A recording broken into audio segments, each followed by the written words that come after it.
Nagbabalik ang PTV Balita ngayon.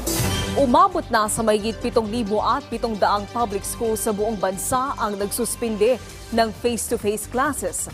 Ayon sa Department of Education, kasunod na rin ito ng babala ng pag-asa hinggil sa matinding init ng panahon dahil sa El Nino. Karamihan sa mga eskwelahan na ito ay mula sa Western Visayas, Central Luzon at Zamboanga Region. Sa kabila nito, tiniyak naman ng DepEd ang pagpapatupad ng alternative delivery modes upang maipagpatuloy ang edukasyon ng mga epektadong estudyante. Tiniyak ng Metropolitan Water Works and Sewerage System na hindi babawasan ang water allocation mula sa Angat Dam ngayong Mayo. Sa panayam ng Bagong Pilipinas ngayon, sinabi ni MWSS Department Manager Patrick Dizon na nakipag-ugnayan na sila sa National Water Resources Board. Sa ngayon, nananatili sa 50 cubic meters ang water requirement ng MWSS upang maiwasan ang anumang water service interruption. Samantala, alamin natin ang ibang balita sa PTV Davao mula kay Julius Pacot.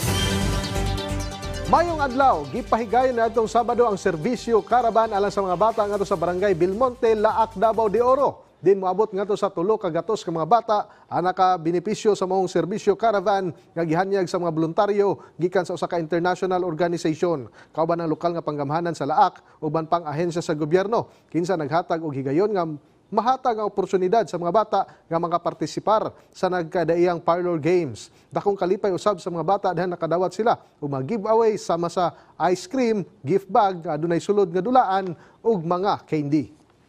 Samtang giinagurahan ang sa usa ka power company dinhi sa Davao City ang ilang bagong 150 megavolt amperes kon MVA digital substation niadtong adlaw Lunes. Kini gipangunahan sa mga opisyal sa mga kumpanya o gisalmutan usab sa Department of Energy, National Grid Corporation of the Philippines. Lakip na ang mga lokal nga opisyal dinhi sa Davao City nga gipahigayon sa JP Laurel Avenue ning Dakbayan.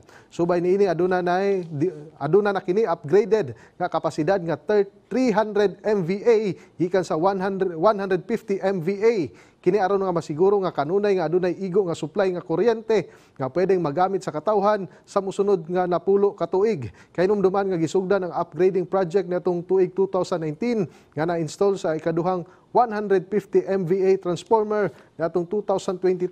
Gi-energize kini niadtong Disyembre 2023 ug hingpit nga gikargahan og kuryente niadtong Enero 7, 2024. Samtang kung adunay naka-schedule nga emergency outage, ang era sa substation makatabang usab aron malikayan ang dugay nga outage sa ilang mga konsumante. Less and less interruptions yun. Gina-measure gina sa we pride ourselves nga gina-measure gina mo among performance sa mga pag-responde namo sa mga brownout or kung naamoy service nga pangayoon sa Davao Light. Og mao kadtong mga nag-unang mga balita gikan dinhi sa PTV Davao, ako si Julius Pacot. Mayong adlaw. Daghang salamat Julius Pacot. At yan ang mga balita sa oras na ito. Para sa iba pang update, i-follow at i-like kami sa aming social media sites at PTV PH. Ako po si Naomi Tiburcio para sa Pambansang TV sa Bagong Pilipinas.